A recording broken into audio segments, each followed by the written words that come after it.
Who's got the first question? I'd like to start with Paddy the Baddie Pimblett, please. Paddy, yesterday at Media Day, you had some strong words for Justin, saying you're going to put a beating on him unlike he's ever seen in his life, and that he won't be physically the same after this fight. Usually when we think of Gaethje, we think of wars, we think of back and forth scraps. Do you think this is going to be a dominant one-way traffic performance by yourself? That's our job, innit? We're meant to hate each other. That's what everyone's here to see. You know what I mean? Is part of you hoping that maybe Justin can finally be the one to drag you into a war, take you to the full 5 rounds and see what your medal is made of? Yeah, of course, but I know I've got that in me anyway. I know I've got the heart and the desire to go 5 rounds with a warrior like Justin Gaethje, but it's not going to go that long. As I say, I'm going to put a beating on him, and it's going to be like he's never had before, and I can't wait to show everyone just how good I am. Justin, when you hear those comments, does that inspire any sort of fire inside you, or is that just the same talk you've heard from other opponents before? No, I love it. This guy, I love everything he's been saying. You know, he definitely sounds overconfident. He's out here disrespecting legends like Dustin Poirier. I'm going to dog walk this English fuck on Saturday. You watch. Does part of you feel like, Justin, you're representing the legends against the new breed here? One more time. Do you feel like you're representing the legends against the disrespectful new breed here? I'm still in it. Legends retire. I ain't retired yet. I'm still in it. The fire is still as bright and as hot as it's ever been, and I cannot wait to fight this guy. Lad, Dustin's never got a nice word to say about me, lad. So, I was honest and said he looked like shit against Gaethje. Fucking hell, stop fucking crying, you ganga. That wasn't even the fight you were talking about. You said his last fight. Which? No, I'm saying Dustin looked like shit against Holloway. That was what I said. You would also look like shit against Holloway. Well, we'll see. Once I beat you, I could end up fighting him. Well, you won't be fighting him. Justin, you said you want to drag Paddy specifically to the later rounds. Is that because you just want to test him there, or have you seen something in his performances that make you know you can have success there? No, it's just when I find the most success. He is weird. He's awkward fighting style. And it's going to be a little puzzle. I'm going to have to figure it out through the first round. And similar to my other opponents, I constantly am building momentum. And this is a battle of momentum. And I said, I'm going to dog walk this motherfucker. If he lasts that long. Question for Sean O'Malley, straight ahead. Obviously, at Media Day, we talked about how you and Song kind of hit the scene in the UFC, and you kind of circled each other for a while. So from whenever Song got on your radar to now, I guess, what do you make of Song as an opponent, and what stands out to you most about his skill set? Yeah, Song's hungry, he's experienced, he's explosive, fast, hits hard, he's dangerous. He's one of the best strikers I've fought, and I'm excited to go out there and put on a performance. You've made it known that you felt like you need to win this fight to capture that road back to the title and become the superstar you want to be. So I guess on Sunday, what do the headlines say? Yeah, the Sugar Show's back. I feel like every fight I need to win. It's like the Sugar Show, stiffen Song Yadong on Paramount, get more eyeballs.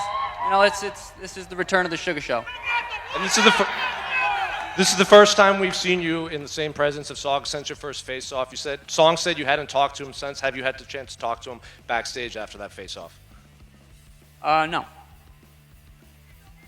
Question for both Dana and Justin. I would be remiss to ask, but, you know, Justin, a lot of people picked up on your comments about pay and everything. I'm here to talk about fighting. All right, there you go.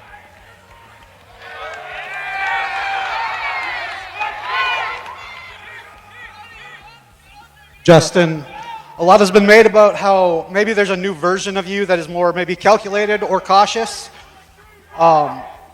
You've alluded to getting into the 4th and 5th rounds with Paddy. Is this a fight that you think you can be cautious in, or do you think you'll have to like fight wide open? I think I need to fight smart. At the highest level, you cannot make mistakes. And if you watch all the champions, they're moving forward. I'm going to move forward, and I'm going to be in his chest. I'm going to put my head in his chest. He got really long arms. It's going to be hard to hit me when my head's in his chest. And Dana, some fighters have said that the rankings don't seem to matter anymore about getting a title fight. Is that something that concerns you? What's the question? Some fighters have said that the rankings don't seem to matter anymore as far as getting a title shot. Does that sentiment concern you? No. Voorgaan Sarugian.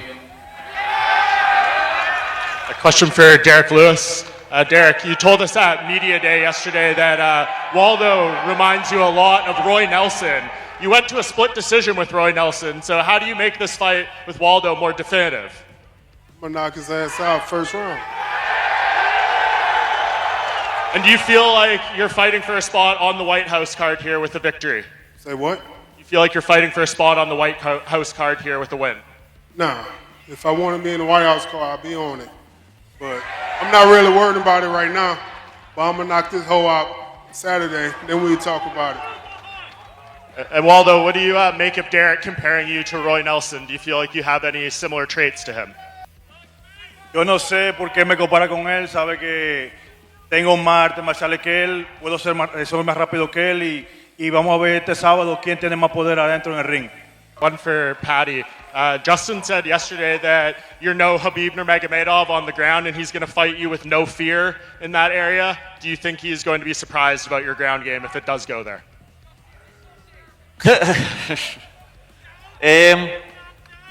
Everyone's surprised by my whole game when they fight me. No one expects me to be as good as I am. Everyone underestimates me, but it helps in my favour. Know what I mean? It makes the fight easier for me because everyone underestimates me. And I'm not Khabib. No one else is. I'm me.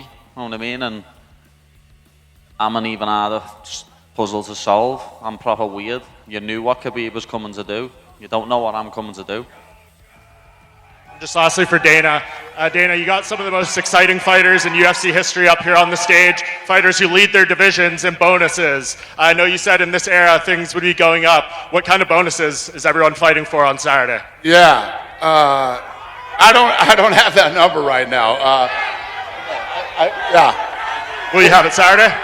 Yeah. No, I don't have it right now. 324. 324,000. Paddy, if Ilya Topuria is watching this right now, what's your message to him? Be ready, you sausage. Now, Justin Gaethje has said he's focused on representing America and knocking you out. How important is it to you to represent Liverpool and your friends and family here? Means everything, as I always say. I've my city on my back, as well as my friends and my family, and I'm going to be bringing that belt home for them on the weekend. This one's for Justin. Justin, Paddy says he's been preparing for you like he prepared for the Michael Chandler fight. Is that a mistake, and why is this different from Chandler? Well, you obviously seen me fight Chandler. I have, better skills, and I beat him. But I don't care what he says, what he thinks. If he thinks I'm Michael Chandler, again, it goes back to my first statement. I love everything he's saying right now.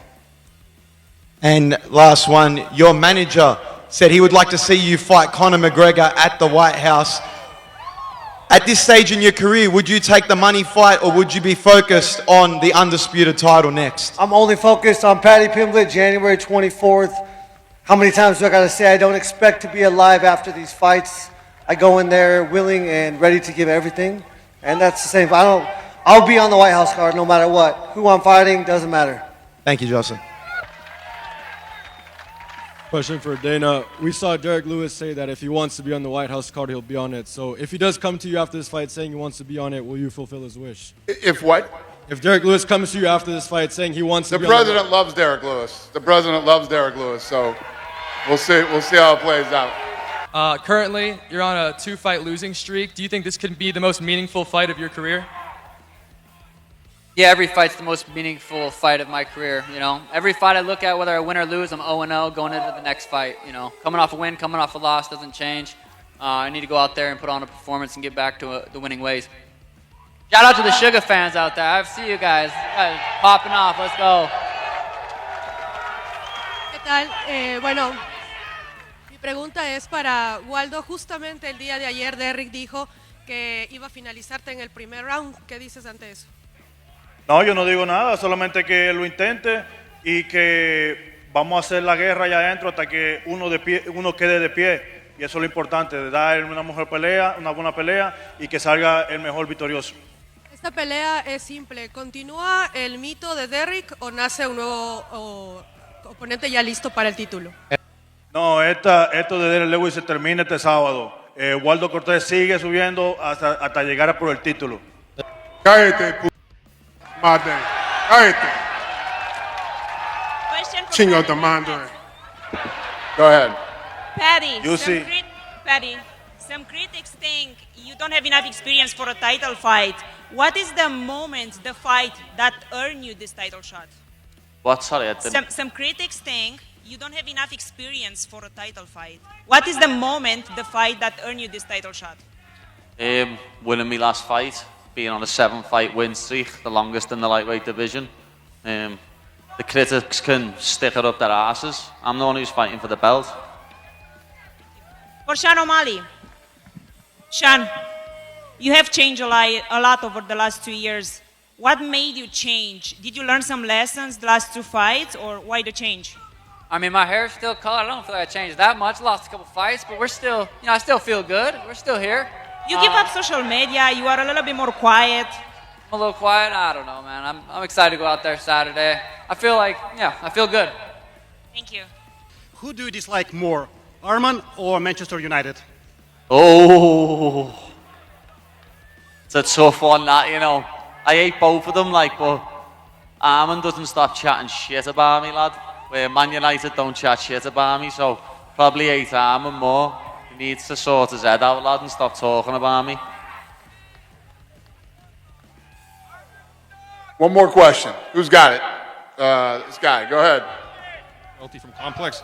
Dana, what's your take on Arman's media blitz the last week and people saying that it was the biggest thing in UFC the past week? What's my take on what? On Arman's media tour the past week, and everyone's saying it's the biggest thing in fighting right now. He's asking you. I haven't seen it. He's asking you why Arman's trying to be like me, going around eating food, and it's because he's got no personality and he's a little nit.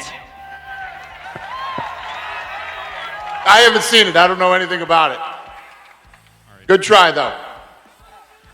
All right, we're going to rip this stuff out of here and square these guys off.